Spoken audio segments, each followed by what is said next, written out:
हमारे YouTube channel STD with Jagroop में आप सभी का हार्दिक स्वागत है। हिंदी की विस्तृत तैयारी हेतु हमारे YouTube चैनल को सब्सक्राइब करें। आज हम पुनः आपकी सेवा में सूरदास के अवशेष पद लेकर उपस्थित हुए हैं। तो आइए अब देर न करते हुए अगला पद पढ़ते हैं। निरे गुण कौन देश को बासी हो, निरे गुण कौन देश को बासी। मधुकर कही समुझाई सौह दे, मधुकर कही समुझाई सौह दे।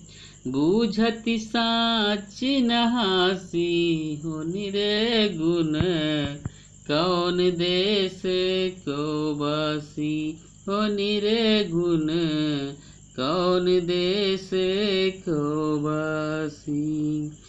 को है जनक कौन है जननी, कौन नारी को दासी। को है जनक कौन है जननी, कौन नारी को दासी। कैसो बरन भेष है, कैसो बरन भेष है, कैसो की रस में अभिलाषी हो, निरे गुण कौन देश को बासी हो, निरे गुण कौन देश को बासी।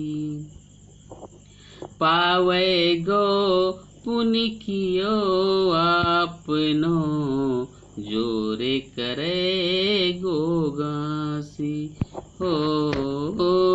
पावे गो पुनि कियो आपनो, जोरे करे गो गासी। सुनत मौन होए रहे हो बावरो, सुनत मौन होए रहे हो बावरो।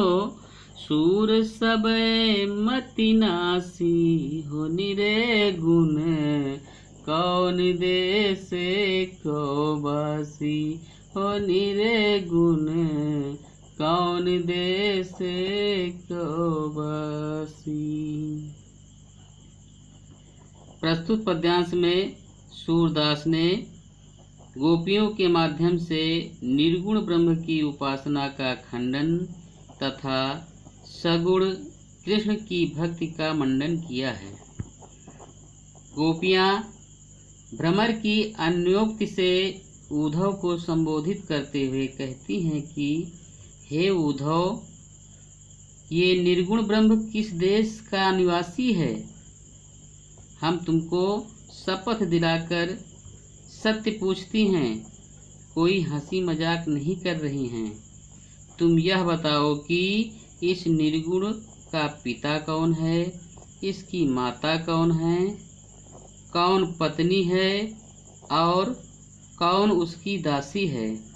उसका रंग रूप कैसा है, उसकी वेशभूषा कैसी है, उसे किस रस से अधिक लगाव है।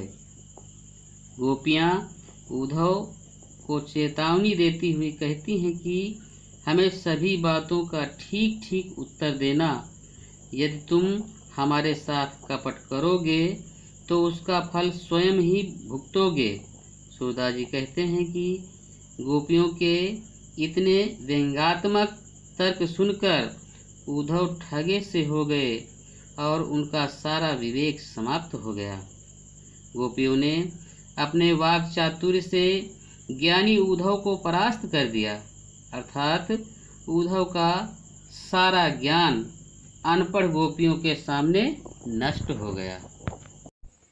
आइए अब अगला पद पढ़ते हैं। संदेशो देव की सो कहियो, संदेशो देव की सो कहियो। हूँ तो धाई तिहारे सुत की, हूँ तो धाई तिहारे सुत की, दया करत ही रहियो संदेशो देव की सो कहियो। यद्यपि टेव तुम जानती उनकी, तऊ मोहि कही आवे, तऊ मोहि कही आवे। प्रात होत मेरे लाल लड़ते, माखन रोटी भावे, माखन रोटी भावे। तेल उबटनो अरुता तो जल, ताहि देखी भजी जाते, ताहि देखी भजी जाते। जोई जोई मांगत सोई सोई देती, क्रम क्रम करी के नहाते, क्रम क्रम करी के नहाते। सूर पथिक सुन मोहि रैनी दिन, बढ़्यो रहत उर सोच, बढ़्यो रहत उर सोच। मेरो अलक लड़त ओ मोहन, मेरो अलक लड़े तो मोहन। हुई है करत संकोच, हुई है करत संकोच। प्रस्तुत पद्यांश में सूरदास जी ने श्री कृष्ण की माता देवकी के पास मथुरा चले जाने के बाद माता यशोदा के स्नेह तथा उनकी पीड़ा का वर्णन किया है। यशोदा जी देवकी को एक पथिक के हाथ संदेश भिजवाते हुए कहती हैं कि मैं तो तुम्हारे पुत्र की धाय माँ अर्थात माँ के समान पालन पोषण करने वाली सेविका हूँ, पर वह मुझे मैया कहता रहा है, इसलिए मेरा उसके प्रति वात्सल्य भाव स्वाभाविक है। यद्यपि आप तो उसकी सारी आदतें जानती होंगी, फिर भी मेरा मन आपसे कुछ कहने को उत्कंठित हो रहा है। मेरे लाडले श्री कृष्ण को सुबह होते ही माखन रोटी खाने की आदत है। उबटन तेल और गर्म पानी को देखते ही श्री कृष्ण भाग जाते हैं। उन्हें यह सब पसंद नहीं है, इसलिए इस समय वे जो मांग करते थे मैं उन्हें दिया करती थी। उन्हें धीरे धीरे स्नान करने की आदत है।